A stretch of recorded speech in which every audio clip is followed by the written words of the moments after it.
Hello and welcome to Two Girls in a Pod. I'm Sharon. I'm Christy. You know, we get so excited when we get to have a guest on our show, but we really are excited when it's a guest that we've been friends with for many years and we get to catch up with and kind of just see what your journey has been like in the time that we haven't talked. So today we have Renee Valdez, and we actually met Renee at Adams State University. She was a professor there. So welcome, Renee. Thank you. I'm excited to be here. Like I said, we met you at Adams State University. Tell us a little bit, what were you teaching then and how did you get to that place? So we're going to do this in kind of little steps of your life, because you come from, where are you originally from? I am from Antonito, Colorado, and I was born and raised in the San Luis Valley. And I went to school at Antonito High School, class of 83, go 83, go Trojans. Yeah. And I don't know if I would say that because I'm from the Valley too. And, you know, we were not big fans of Antonito. They were, we competed against them. Go Tigers. Oh, we're just a couple of Valley girls. You know it. I know, but I was so fortunate to be able to work at Adams.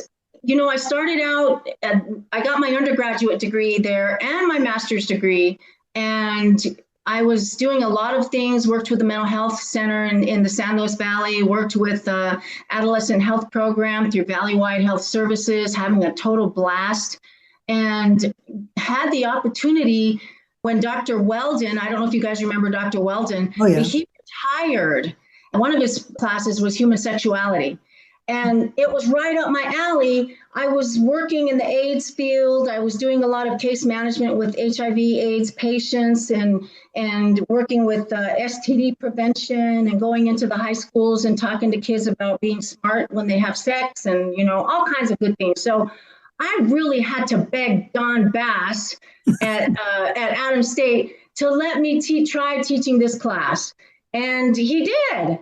And so that was the first class I taught. And I think, you know, I don't even remember when that was, but it was a total blast. And since then, I taught in the psychology department. And I added, you know, of course, the regular stuff like the gen psych and adolescent and adult development and abnormal psych and all those fun classes. But my favorite, of course, was human sexuality, and that, you know. And we were so fortunate to get to take a couple of your classes. We really enjoyed it. You know, we did take human sexuality with you, and it was such a blast because I think it educated quite a few people in the class, because I think there are so many stereotypes, and particularly about the LGBTQ plus community. Right. And, the one that always stands out in our mind is which one, Christy? When she had the panel. Yes, when you had the panel that came in and talked to the class. And were you the infamous panel when I had, so I tried to have the gamut represented, you know, for all the way from hetero to homosexual. And I had one of the nurses or lab people from Conejos County Hospital who happened to be a lesbian. And I remember that panel, and I taught it like a seminar so people could ask whatever, anything they wanted, they could ask. And I remember one guy raised his hand, and I think he was going for shock value. And he asked my friend, is it true that all lesbians bind their breasts? And it happened that she had a very flat chest. Well, she stood up, and to my amazement and my shock, she lifted her shirt above her head. And she was flat as a board. And she said, no, honey, I just had a double mastectomy. And it was just the craziest moment. I saw lawsuit. That's all. Yeah. We were there. We were there for that. And it was so wonderful to watch her expression. I think everybody in the class was like, oh my God, did that just happen? Right. But it was a beautiful moment, because I think, once again, it really talked to the stereotypes that are often there. And, you know, you often talked about those stereotypes and about inclusivity and all of those things. So it was such an amazing opportunity for us. And we were so fortunate because it was through that class that we developed this friendship. Yeah. And then you ended up leaving Adams State. I did. I thought I would never leave the Valley, but the planets lined up and the stars were great. And so I was offered a position in DC for I can't even remember what it was, the Council on the Opportunity for Education.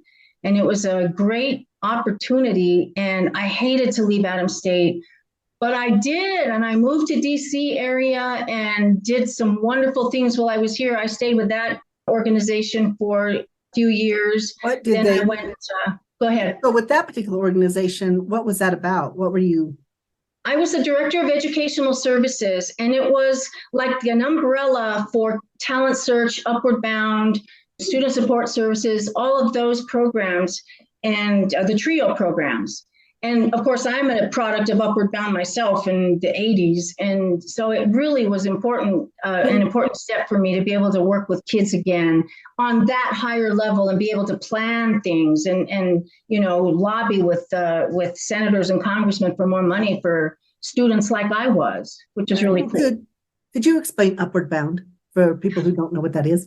Yes, Upward Bound is one of the hallmark TRIO programs, and it targets, like all TRIO programs, it targets first generation and low income students.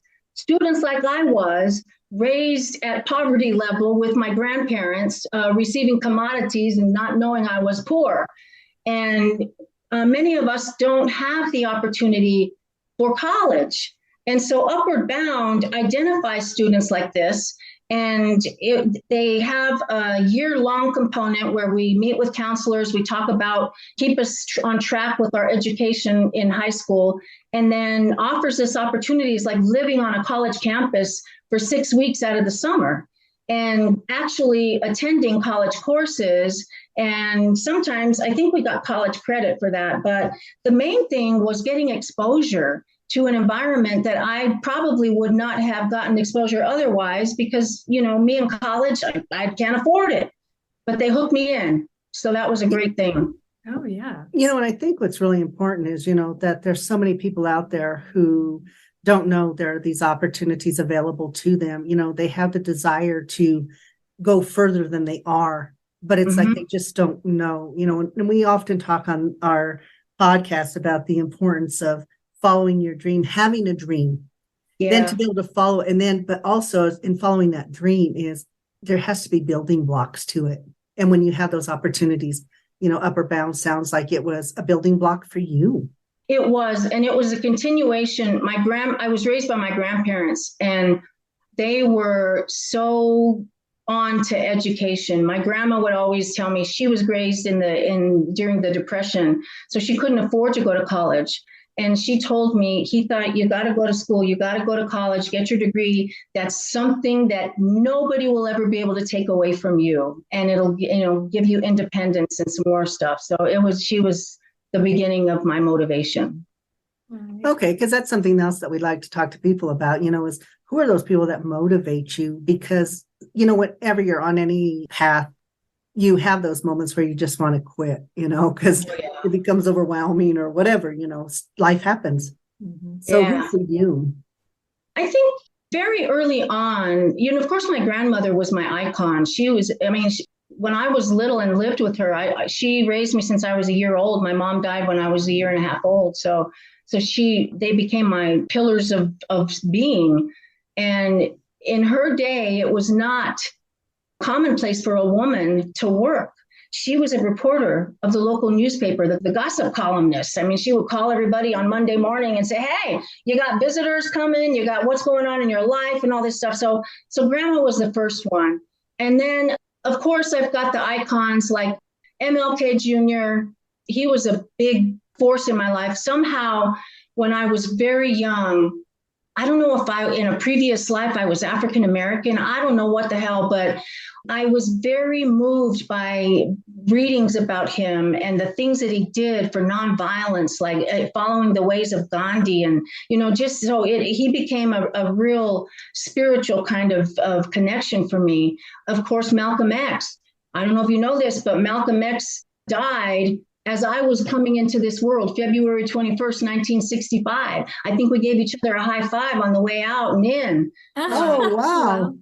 I know. He was also one of the greats. Sojourner Truth, who was a woman in the 1800s who struggled for freedom from slavery, and also was fighting for the women's right to vote way back then. So those are just an example. Cesar Chavez, who was fighting for, the workers in the fields and arguing that and fighting for us and the struggle and all that. I mean, all these people are in my history. Dolores Huerta, who was right next to Cesar Chavez, who was just going for it, fighting for my rights as a Latina. And, just so many people that helped me out in leading the way for things that I want to do still. Nice. Yeah.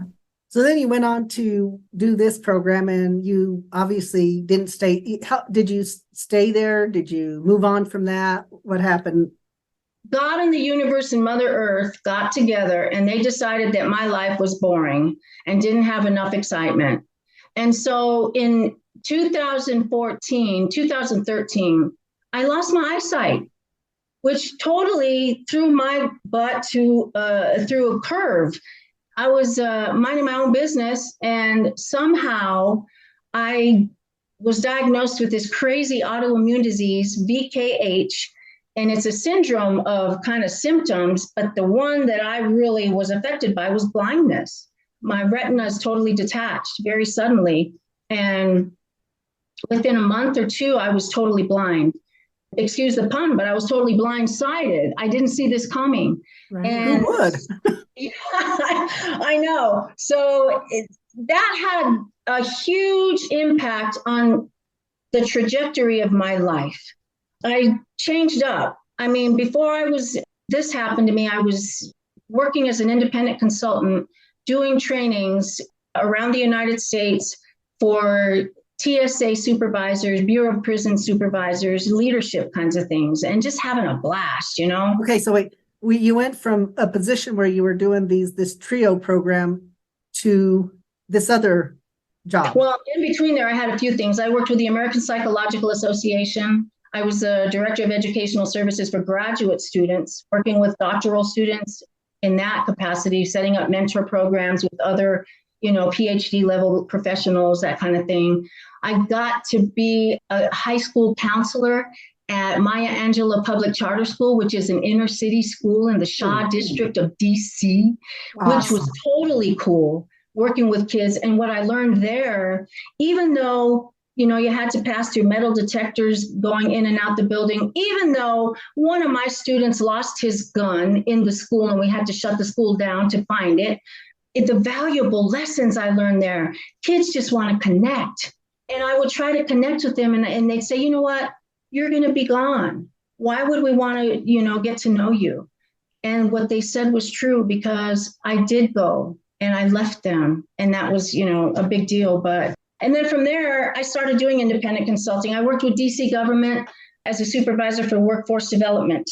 And I did that, I think, for a couple of years. And that was a blast. And that got me into doing this independent training for American systems out here in DC. So yeah, that's all the stuff I did before blindness. And then life happened and blindness came. And then, so how did that, you said it kind of changed a lot of things, obviously, but how did you handle that emotionally and mentally? Because that can really mess with you. Can't imagine. I wasn't very good at it in the beginning, quite truthfully. I didn't take it very well. My career was over. As far as I was concerned, my life was over. I was done. I stayed on the couch with my little pit bull watching Forensic Files, listening to the music of Forensic Files because I couldn't see the TV.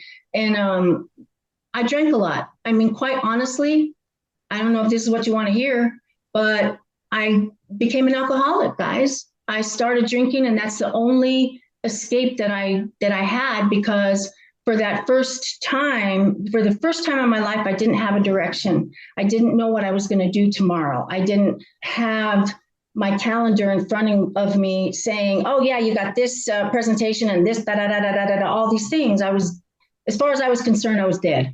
Go ahead. But you also find, though, because even early on when your grandmother said, get that education because that's independence, I think that people don't understand how much we rely on our senses, vision being one, and how much independence that provides us in a way. Yeah. All of a sudden, I couldn't drive. I had to learn how to get around. So public transportation. My honey, of course, was very supportive and wonderful, but he worked. And so I had to find out what services are there for people who are blind. Didn't know, but we get led and we talk to people and we learn these things. And so now, I'm hooked in with public transportation. I have door-to-door service through Metro Access, which is like a service for people who are handicapped in some way. I hate that word, and here's where the angels come out and sing, okay? I found a new purpose. It was like, okay, I was doing all these great things as I wanted to do them. And this thing that I didn't sign up for, that I had no clue how to navigate, I got hooked in with, I don't know if I can do this, but National Federation of the Blind is a national organization made up of people who are blind. It's not for the blind, it's of the blind, making our own way. And so I learned through getting involved in local chapters and all this stuff that my life is, for one thing, not over. And so I got involved, and now I'm serving as a mentor for blind high school and college students. Once again, working with adolescents that I love. I'm serving as committee chair for the Diversity, Equity, and Inclusion Committee for our state.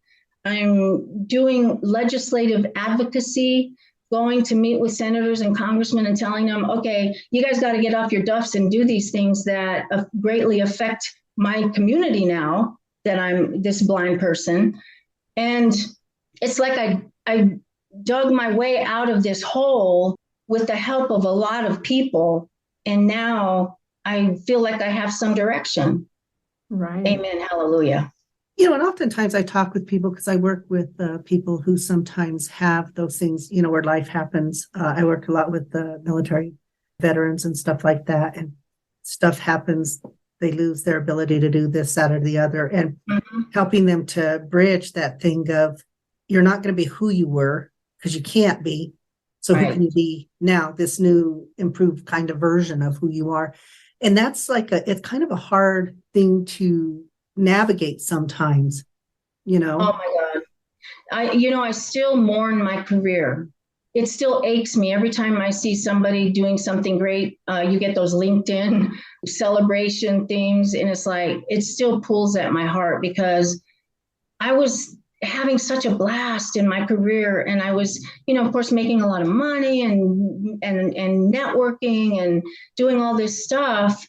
And it's an adjustment. It's an adjustment to let that part of me go and realize that, what, that's not the only thing I can do. And I'm learning, different things. I'm learning other things. And you're right. I'm the same person, but not exhibiting or manifesting my life in the same way. Right. Absolutely. And I think that sometimes we think we lose who we are when we develop, when life happens, like you said, you get blindsided with something that is about our physical health or mental, you kind of feel that sense of loss. And I always tell people, you still will have grief and loss over who you were. But the thing is how do you embrace who you are in this moment? Yeah. How do you move forward and refocus and look at things from a different perspective? Yeah. And now it's like your life comes to a screeching halt. And to get it going again, it takes time, and it takes, first of all, settling in with, acceptance of what's happened and where I am. And then, okay, so now what? Now what do I do? That's the fun part and the challenging part. Well, I think you became, you had to kind of look at your life in the way in that you had to invest in you. Because when this happened to you, once again, you felt that sense of helplessness. Oh, life is done kind of thing. And then when you worked on investing in you, getting involved with these organizations that really are about empowering, no matter what deficits or whatever word you want to use for them, because I don't know deficits, but, for lack of a better word, to be able to find those organizations that are so important for helping us overcome things, And I think for us, the podcast has been something like that. When we first started this, we really didn't know. We knew we wanted to give back. Yeah. Uh-huh. And we kind of knew the direction that we wanted to take it. Still fell under the realm of mental health, and that we wanted to promote people being mentally strong, and even when you have setbacks and things like that. So, I mean, we knew that we wanted to do that and have that be our focus. We are so fortunate because we have the opportunity to interview people like you. Yes. Because Well, it's inspiring. It really is, because I think when our listeners hear the stories, they understand that there is going to be adversity, and every single human being, to some degree, big or small, will have adversity. Mm-hmm. Your adversity started very young, losing your mother at such a young age, then living in poverty. And you're right, you don't know you live in poverty. Nuh-uh. I never knew. I think the reason, I got commodities. Mm-hmm. well, it wasn't just, I don't even think it was just that. It's the fact that your grandparents probably never thought of you as poor because of the relationships, the familial part of that. And I think that that's something that I loved about the Valley, is that feel of the Valley, and particularly growing up in it, because, we grew up in it at the same time, was just that sense of community and family. And, I had all my, you were in Antonita with your family. I was over in Delmar with mine, but huge family support systems and stuff like that, so you didn't know, if you were poor, you didn't know it because that wasn't where the focus went. Mm-hmm. If that makes sense. Oh, yeah. Yeah, I just went last year. Antonito High School had a reunion for like 5 classes. And I went, and it was just amazing to see people that I went to high school with. And we were all in the same boat. We all were, we all thought we were rich. And we were all, attending one of the poorest schools in the nation. So, we were all the same, and nobody judged anybody, and nobody was in a race to see who had the better thing, or who had the newest phone, or who had whatever. It was just, we loved each other. That was cool. And that's one of the things we talk a lot about too, is having that kind of support system. I think because sometimes we forget, we can kind of lose our way sometimes, and it's about feeling like we need something else, and there will always be that space doesn't have anything to fill it. And sometimes realizing what fills that space, we always are really big on promoting relationships, communication within those relationships, because they're so valuable. It's so important. And just how do you keep that going? How do you nurture that on a daily basis? Right. And now we have so many ways to do that. I mean, I hate to plug Facebook, but that's how I've gotten close to a lot of classmates, is through Facebook. That's how I keep in touch with my family on my mom's side, is through Facebook. And we have a lot of venues now to be able to do that, which is kind of cool. Nobody writes letters. I think there's so many social platforms now, then I think that people really are able to engage in that way and have that communication. I mean, that's how we reached out to you. And I was so amazed at how fast you answered. So people, just so you know, this was so short notice. I asked her yesterday. Yeah. I told Christy, I said, I really want Renee on. We've been talking about this because, Renee, when we were in your class, watching the way you taught and your engagement with students was amazing. You could see the importance of that relationship building. Yeah. You really could. And we felt that, and hence we were so fortunate that we did get to build a friendship, and we had, a much tighter friendship when we all lived in the Valley. And, as life happens and, you go to Washington, we go and do our stuff, we're still in Colorado, but that platform allowed us to reconnect with you. Yeah. So grateful that on a day's notice, I'm there like, I love that, just kind of DM somebody and she answered. I was like, oh my God, she answered, Christy, look. It's yes. You can always answer to you both. But we so appreciate it because once again, you're in this place dealing with something like blindness because it changes your world. But do you find that blindness also opens your world? Oh my God.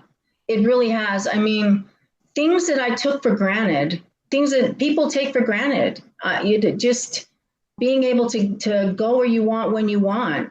I've learned patience. I've learned that life doesn't really happen on my schedule.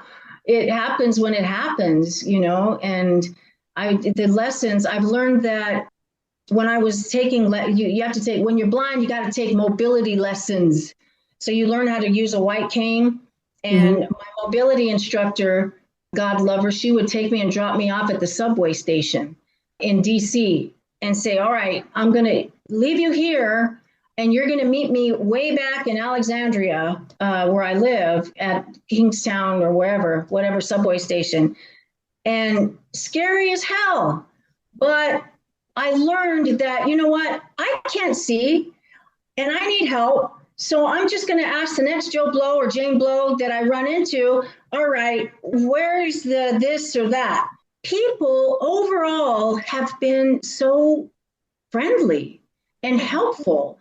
And I haven't had a negative experience, which tells me a lot about my world and how I approach it. Because to get some trust, I got to give some trust. I learned that with students. I learned that with adolescents. To get some trust, I got to give some. To be vulnerable and be open to that, and then willing to accept what comes from that. So, man, I couldn't pay enough money to get the experiences that I've gotten in the last 10 years.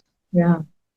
Well, and I think that's true. And I think that when we talk about that vulnerability, we all have it. At some point, we're all blind and we all need some help.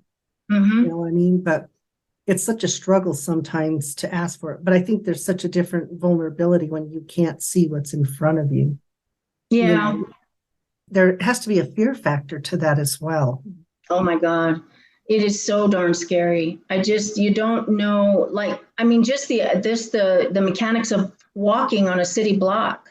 My knees are still scraped up from times that I have tripped because I refused to use my white cane and I thought I could see well enough. And I, can't see the little step in front of me. So you total out. So it's like, yeah. Was that a little bit of pride getting in the way? Oh, a lot of it. A lot of pride, a lot of ego, a lot of, I can do it by myself. I don't need anybody.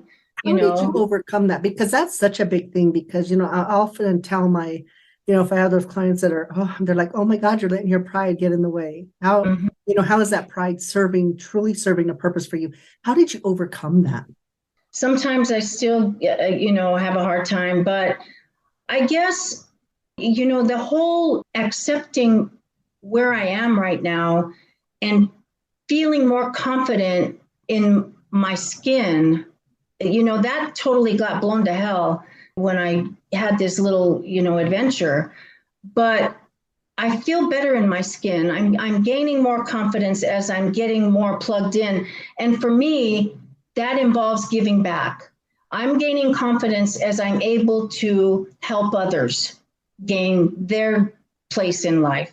And so one of the things that I've started doing is working as a communication, kind of volunteering, kind of whatever, but for people who are newly blind, like I was, and telling them my story and spending a weekend with them and giving them tips on how do you wash your clothes now because that damn dial just keeps turning and you don't know where to stop. How do you find the start button on your microwave oven because, you can't see the darn thing. So I think my pride level and my ego go down as my self-confidence goes up, and my self-confidence goes up in direct relation to how much I can connect with others and help them on their journey. It sounds like all Pollyanna, but I don't care. That's the truth.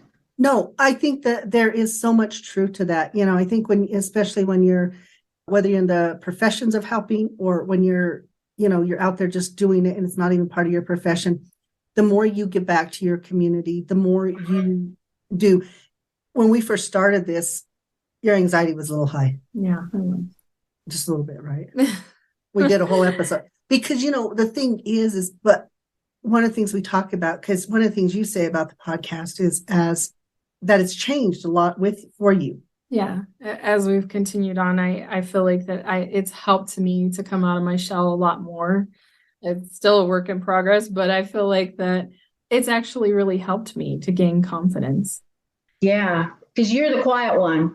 Yeah. She's the loud one. Well, this is the part people get to see. I always tell them she gets loud and talkative at night. I do this all day long. I talk to people talk to me. And then sometimes I'll just be there like, sometimes you just have those days as a therapist where it's a lot. I don't know why that's a day. This girl wants to talk. And sometimes I finally have to go and put my finger on her lip and say, oh, I just need a minute. Yeah, let me regroup here. Well, I've been quiet all day, so. But now she has a dog to talk to, so she doesn't have to stay. Trust me, I hear her and the dog often. Yeah. But it did, it changes. And I think also because we really do view this as us giving back. And when people listen to the podcast, they'll say, it's like getting a little bit of therapy in between stuff, or just getting ideas or realizing I'm not the only one with this, or whatever that is. And it does, there's something very different about it that built, like you said, the more you give back, the more you learn those things. And it's very humbling too, I think, Yeah. Humility is something that I don't know if it comes naturally, but it's something that everybody should learn a little about, is being a little humble in your shoes and in your body and in your heart. It adds to your experience, my experience. Yeah. Absolutely. And I think, when people hear somebody else's story to truly understand, and I always tell people, every single human being is on a journey. Mm-hmm. And sometimes you might make a comment or do something. I says, but sometimes if you humble yourself a little bit and learn about their journey, it's amazing. It's such a give and take in those relationships. And you get so much. I always tell my clients every day. In fact, every week they teach me something new. I totally appreciate it and I love it. Yeah. I don't know if you guys remember, but when I was teaching at Adams, one of my favorite things about that whole time there was on Tuesdays and Thursdays, usually I would go in early. I'd make a huge pot of coffee and students would start coming in about 7-ish and just sit around. People would be lined up in my office, sitting on the floor, leaning against the wall, everybody drinking coffee and just laughing and talking about whatever. I mean, I just love, those are the richest moments because sometimes we cried too. Sometimes somebody shared something, we're having a bad day or a bad month or whatever. But that connection with people is just, you can't replace that. It's just wonderful, wonderful. Mm-hmm. I remember coming by there. I know we didn't spend much time in the office because we were usually running close on time. But Yeah. I do remember coming by there and you having your coffee and everybody there. That was cool. Well, we had moments, so sometimes we'd have to go to Renee when she was alone. Yeah. Just due to our scheduling and stuff. But I think that was what was really cool about that, Renee, is your door was always open. Yes. I don't know how you got any work done. No, I would do it, but I had a blast. Exactly. I had a blast. That's why I had Terrence Sally. He was my work study. So I made him do everything and, I got to chit chat. There you go. I think, like I said, I think it's one of those things. I think you probably have inspired way more people than you realize. Yeah. I really do. And I think after our listeners hear the episode, you're going to inspire even more people because you still have such a positive mindset about it. I know there was the dark time, and I don't want to minimize that dark time because it is so important for people to understand that it does happen. And, it had to happen. For me, it had to happen because I had to learn some things from that. I had to experience, addiction. I had to experience what that was like. You have to depend on something outside of myself to make it through my day. And now I've experienced that. And, 4 years later, I'm cool with it. And now I can talk about that with people and understand that whole thing. So I had to go through that.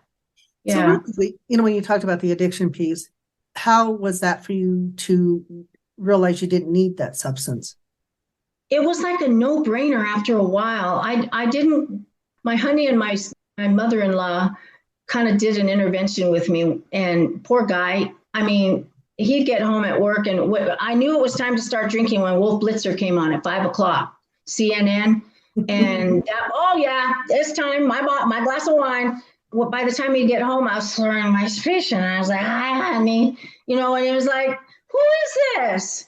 So they did an intervention with me, and I just started going to AA. It turns out I had an AA like up the street, and it was like breathing again. It was like not like being able to see myself and that I have my own strength, and I don't have to rely on something outside, whether it's a person or a thing or a beverage, to get through my day. All I got to do is like get back into myself and see, okay, what do I have? What do I have to give? And I think it was just reminding, myself that you guys, you're kind of cool in some ways. You don't need to cover it up. You don't need to hide. Come out. It's scary and it's new, but shoot, we've been here before. So it was freeing, I think. Awesome. So talk to me a little bit about this tattoo you have. How did that come about? Oh my God. This tattoo, don't look at my bat wings. I started because in my history, I, had some crazy behaviors. And so I started like 3 years ago with this piece right here. And it's my Native American, arrows and the, little thing there. And I took this design in when I went to Colorado to a family tattoo artist. And I said, I want this because I had some scars on my arm that I wanted covered. And so he did that. Then the following year, I said, you know what, I think I want to build on that. And so he put in this piece around my wrist and this piece up to, below my elbow. And it's just his own freehand design, just Native American, Polynesian, whatever you want to call it. He just kind of followed. I told him I really like this, design, to just go for it. Then I went back last year and I said, well, let's go up a little higher. So I took him my idea. The turtle is my spirit animal. And so I don't know if you could see this there's a big turtle right here. Yeah. And he had the stencil that he used, and then he filled it in to match everything else. I added that piece, and then if I can get rid of my bat wings, I'm going to just go up all the way up. And, that's kind of a little ways to go, and then I think I'm done. I know it's all addicting and stuff, and it might be, but we'll see. Yeah, look at you. I love it. Did you ever say you were done? We never say never on that. Never. Yeah. But yeah, we went to the tattoo artist we wanted was actually close to her hometown. So we went to the Quad Cities. We only had so many days there, and we said, we want a sleeve. Ooh. And so, yeah, never do. Okay, I did say I will not do that again. Yeah, because we only had the week there. So we split it between the two of us and did 3 days consecutively with each of us, working 8 hours a day. So it was intense. Yeah, won't do that again. And I remember before I got tattooed, I always asked people, did it hurt? And they say, oh, no, it didn't hurt. Bullshit. I mean, I'm sorry. This thing hurt. I mean, I thought the wrist hurt a lot. But then he got over here in the inside arm. That was the most painful thing I've ever experienced in my life. I was using Lamaze breathing to try to deal with it. All that. It didn't help. I mean, it was like, oh my God, painful. So is this just kind of become a little family thing you do now? Are you the only one who's doing it, or does your family do it? I'm the only one that's doing it. When I go visit my Aunt Bessie in Denver, all her daughters, like they have spot tattoos, like here and there, they put things on. And I thought, my honey and I talked about it. And he said, well, if you're going to do something, do it big, so I did. Yeah. Does he have tattoos also? Yeah, he has big tattoos in different places. Okay. So he's going to close them up too. But to do what I did here in Virginia is outrageously expensive. Yeah, I mean, it's not even right. So I'll wait till I go to Colorado. Yeah. Well, that makes sense. And it gives you something, to bond over. Yeah, I know. Yeah. So it sounds like family's still important to you. Yeah. In fact, through my blindness, I connected with one of my mom's sisters, my Aunt Bessie, who lives in Denver, who I never grew up with. I never knew her really. I knew of her. She has 8 kids. and some are my age. In fact, Bobby, my cousin Bobby, just passed away last week, and I got to be with him when he was, in his process. But so through this blindness, I got close with my Aunt Bessie and her kids, so that was a gift. Oh, nice. Right. Yeah. It's always amazing to me how something that you can feel is so horrible in your life, when if you can work to get through it, all the amazing things that happen in that process, whether it's connection to other people, whether it's finding a new path in life, whether it's finding yourself. Yeah. But it's still scary in a way, because my eyesight still fluctuates. I don't know if I'll have the amount of eyesight I have. I don't know for how long I'll have that.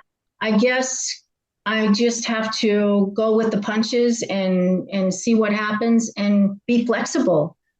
Whatever happens, happens. What do you mean by that? It fluctuates. Talk a little bit about that. Based on stress level, based on my anytime I change my medications, there's the fluid in the back of my eyes builds up, and my vision goes a little haywire. It kind of looks like I picture being on LSD right now. Like there's constant flashes of light and movement, and it's kind of cool. And then I can still have enough vision that I can see your beautiful faces. But that could change, whatever this gene is, that a very rare gene that I have, it's like, don't get too attached with what I've got right now, because it could diminish a little bit. It could go altogether. And I guess I just got to be open. So what I'm hearing is we're beauty and psychedelics in a psychedelic kind of way. That's right. You're psychedelically beautiful. Wow. See, this whole interview was worth it just for that. Yeah. So what are your future plans? What are you thinking as far as what you want to do? Well, I have a whole line of T-shirts that I'm trying to get this business going online. I've designed some sarcastic T-shirts geared towards the blind, and then some, other kinds of things, political. I love photography. As long as I can see just a little bit, when I'm out with my dog walking, I take pictures, and I've gotten really into macro pictures where I can take a very close up of a flower or something like that. And then I want to put those on some T-shirts and get those out. And I want to do podcasting too. I want to see if I can work with the National Federation of the Blind. They don't have anything right now as far as podcasting. And so I want to interview people about their experience with blindness, whether they were born with it, they were, acquired it in childhood, adolescence, adulthood. How do you deal with that? What kinds of things, have you learned? So those are the kinds of things. I need to write a book, which I've started. And nice. I want to, share some things and wisdom that I've learned, about, as my mentor, Dr. Lina Zamora would say, a thimble full of information I want to share with people about what I've learned so far. Oh, my, awesome. Love Dr. Zamora. She was an amazing woman, amazing professor. And there was always such an energy about her that. Yeah. She's awesome. Yes, absolutely. Yeah. I love the fact that I had the opportunity to have classes with her, just an amazing woman. I think it's important too, when you're of a culture, we happen to be part of the Latin culture, and to have those professors, those people who are professors or, and all of that you can actually go to, and, they kind of talk like you. Oh my God. I remember when I was an undergraduate, a freshman at college at Adams State, and she happened to be, I don't know if it was because she was Latina and I was Latina, but she was my advisor. And I remember her kicking my butt and saying, you know what, Renee, you got to speak up in class. I was so shy, if you can imagine. You got to speak up in class. You got to sit in the front row. You got to take notes. You got to do all this stuff if you're going to make it. You got to get your butt in gear and represent. She was a powerhouse, is a powerhouse of a woman. I still keep in touch with her. Oh, yeah. Absolutely. She's just phenomenal. I don't know if you ever had her. I didn't. But did Oh, you man. hear what she says? You got to get to the front of the classroom, take notes so you can stop being so shy. Yeah. Is that what I'm hearing? Because then you can Yes. look at how she turned out. I know. Just look at me. It is, it's been such an amazing journey for you. And we are so grateful that you shared that with us, because then we get to share it with so many other people. And I think it will inspire people. I think that to realize adversity is going to happen. As you say, life's going to kind of blindside you. Yeah. And, but what do you do with it? And how do you, because you still have that infectious energy. Yes. Love that. I've always loved that, that you're one of my favorite professors there, because I always felt like that you just emanated that joy and in learning and that. And I love that. Thanks, Christy. Not enough for her to change her major, but Yeah, what's up with that? But we often, seriously, Renee, we often talk about you, and we keep saying we're getting out to your part of the country at some point. I wish you would. It's actually on our list. Yes. We love to travel. I always tell people, my new clients coming in, I work 3 months and take a vacation. I work 3 months, take a vacation. As it should be, yeah. I always tell people, you got to do those things to take care of yourself.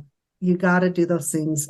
And if you don't do those things, then resentments, all sorts of this negative stuff starts to come in. And, it takes one of my regrets, I remember when I was in my office at Adams State, and you guys came in, and I had already taken the job in DC, and you guys were going to get married, and you asked me to be in your wedding. And I couldn't believe it. I was floored. I was so honored that you thought that much of me, that you would actually have me in your wedding. And I couldn't do it because I was moving. But man, that meant so much to me that you thought about me that way. And I really wanted to, I never got to say that I would have been there in a heartbeat, except that I was leaving, the San Luis Valley. But, thank you for including me in that. Well, you kind of made up for it. You came on today on one day's notice. Come on now. That's somebody who goes to bat for you. Oh, I love you guys. I would be there for anything. Yeah. Once again, just so privileged and honored that you would join us and share your story. So we're going to get ready to sign off, but you stay on with us. If anybody out there is listening and they need an organization, talk about the organization once again. It's the National Federation of the Blind, and it's nationwide. Colorado has one of the most active federations, and local chapters. I don't know if the San Luis Valley has a local chapter, but Denver has many chapters, and around Colorado there are so many chapters, and it's worth looking into. Chapter dues to belong to a chapter is like $5 a year for everybody. So It's accessible. And it's advocacy. They offer education. They offer training for people who are blind or newly blind. So and networking. It's just amazing. Outstanding. So anybody out there who needs that information, there it is. And then you're going to be starting your T-shirt business. And what are you calling that? Yeah. Do you have a website or anything yet? Yes, I do. The store is called the Happy Turtle T-shirt store, and it's part of ESF Productions, LLC. And I've got the website is www.esf- they're not going to remember this, esf-productions.myshopify.com. Okay. And it's okay because it's a podcast. If they miss it, they can go rewind and rewind. Yeah. Outstanding. That's so cool, and it's exciting. And then once you get your podcast up and going, we'll let everybody know about that too. And your book coming out. Yeah, we're all about spreading it around and letting people know about things that are going on. So we really appreciate that. Got a lot of new exciting ventures happening. Yes. I know. Yes. Cross your fingers. Once again, thank you so much for joining us. We so appreciate it. And for everybody, once again, the organization is National Federation of the Blind. Very good. We are so grateful for everybody for joining us. As we always tell you, you're just always the gratitude that we have for our listeners and stuff. Once again, thank you so much. We hope that you guys all have a wonderful week, and we will be back next week. And hopefully everything going well, we will have another guest on and spread some more information about stuff going on with their life and stuff. Yeah. Thank you so much for listening.